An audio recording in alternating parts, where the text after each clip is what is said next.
this is regarding the granularity, right? If one has data at a granular level, let's say seconds, minutes, hours, days, and months, and even year, does time series forecasting behave well as we aggregate more data?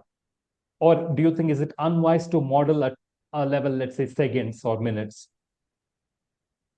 Very much depends on the use case. So typically you need, as I said, forecasts are never an end in itself. You need to forecast for a subsequent decision. And this subsequent decision should really be a major driver for the granularity on which you're working. So, as I said, if you're forecasting total sales for a product that you will need to source from China, then you're probably not interested in how much am I going to sell per hour per store. Yeah. Then you're interested in total sales across the life cycle.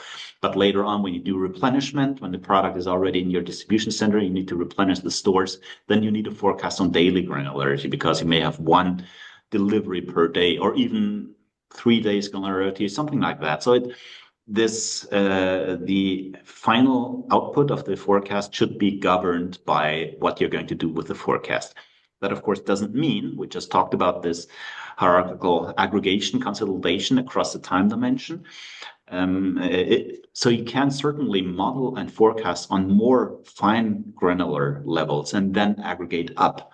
And one simple example for that is you have a promotion in a store, and the promotion runs for a week and it ends on Wednesday, whatever. Wednesday is the last day of the promotion. But your deliveries to the store come in on Tuesday evening, and the next comes in on Friday evening. So your replenishment, the period that you need to replenish for, that covers a Wednesday that is in the promotional period, and then Tuesdays after the promotional period. And then it makes perfect sense to say, okay, these 3 days are so different that it probably doesn't make a lot of sense to model them as one batch of 3 days. And you want to really model and forecast Wednesday and Thursday and Friday separately and then aggregate up. And so it always depends. And if you're call center forecasting, if you're forecasting for electric power, you always work on 15-minute increments because that's the bucket on which you deal with electricity production, purchasing, consumption. That's the granularity on which you can buy electricity or sell electricity on the spot markets, on the futures markets. That's 15-minute increments or hourly increments.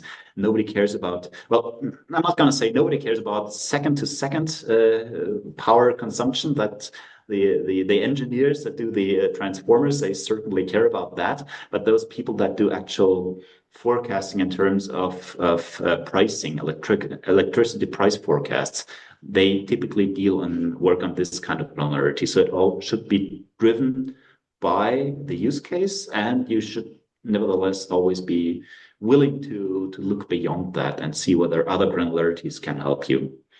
Mm-hmm.